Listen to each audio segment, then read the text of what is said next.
চাঁপাইনবাবগঞ্জ গৌড় রাজ্যের অন্যতম রাজ্য হচ্ছে এই চাঁপাইনবাবগঞ্জ। চাঁপাইনবাবগঞ্জের বিখ্যাত সেই হুসেন শাহ আলাউদ্দিনের বিখ্যাত রাজ্য এই চাঁপাইনবাবগঞ্জ। আজকে আমরা আসছি চাঁপাইনবাবগঞ্জ সদর থেকে 11 কিলোমিটার দূরে, এবং আমার সঙ্গে আমার সহকর্মীরা আছেন এবং এনারা সবাই গভর্নমেন্ট অফিসার। আজকে তাদের মুখে শুনবো এই চাঁপাইনবাবগঞ্জের বিখ্যাত হওয়ার কারণ কি। প্রথমেই আমি জিজ্ঞাসা করব আমাদের সহকর্মী দেলোয়ার হোসেন স্যার, আপনার অনুভূতিটা যদি একটু শেয়ার করতেন আমাকে খুব ভালো লাগতো, এবং পৃথিবীর সব মানুষ আপনার অনুভূতি জানতে পারতেন। প্লিজ আপনার পরিচয়টা দিবেন প্রথমে। ওকে, আমি দেলোয়ার হোসেন। আমি আপাতত বাবুড্যাং নামক বিখ্যাত পিকনিক স্পটে এসেছি। তো আমি আগে কখনো কল্পনা করতে পারিনি যে বাবুড্যাঙে বা চাঁপাইনবাবগঞ্জে এসে আমি একটু বান্দরবন একটু ফিল পাবো।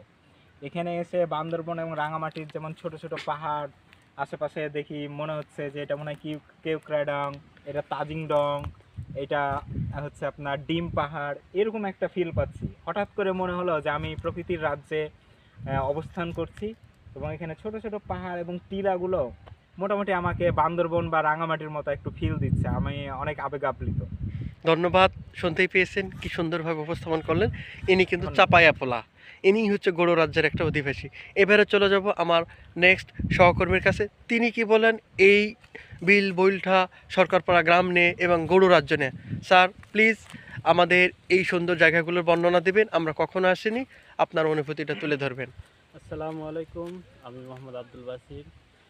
আমি এখন অবস্থান করছি চাঁপাইনবাবগঞ্জ জেলার বিখ্যাত একটা জায়গা বাবুড্যাং, যা অনেক দর্শনীয় প্লাস পিকনিক স্পট। বিভিন্ন শিক্ষা প্রতিষ্ঠান থেকে তারা শিক্ষা সফর হিসেবে বাবুড্যাঙে আসে এবং পিকনিক করে যায়।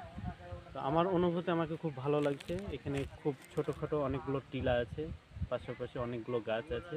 আমি ছোটোতে এসেছিলাম, সব কিছু মনে পড়ছে না। আর এখন এসে আমাকে খুবই ভালো লাগছে। একটা প্রকৃতির রাজ্যে মনে হচ্ছে চলে এসছে। প্রাকৃতিক একটা সৌন্দর্য উপভোগ করছি। সবার প্রতি আমার আবেদন থাকবে, অন্তত যারা চাপায় থাকবে যেন এই জায়গাটা একবার দর্শন করে যায়। ধন্যবাদ বাসির স্যার, উনি একজন গভর্নমেন্ট অফিসার এবং উনি খুবই চমৎকার একটা মানুষ। তার মুখ্য কথা শুনলেন। অবশ্যই আপনারা ছুটির দিনগুলোতে এখানে আসবেন। এই জায়গার নাম হচ্ছিল বাবুডাং বিল বোলঠা সরকারপাড়া গ্রাম। ধন্যবাদ, সকলে ভালো থাকবেন এবং গৌড় রাজ্যের অন্যতম রাজ্য এই চাঁপাইনবাবগঞ্জ বেড়াতে আসবেন। আমাদের আরও সহকর্মী এখানে। আজ এখানেই শেষ করছি। ধন্যবাদ, ভালো থাকবেন।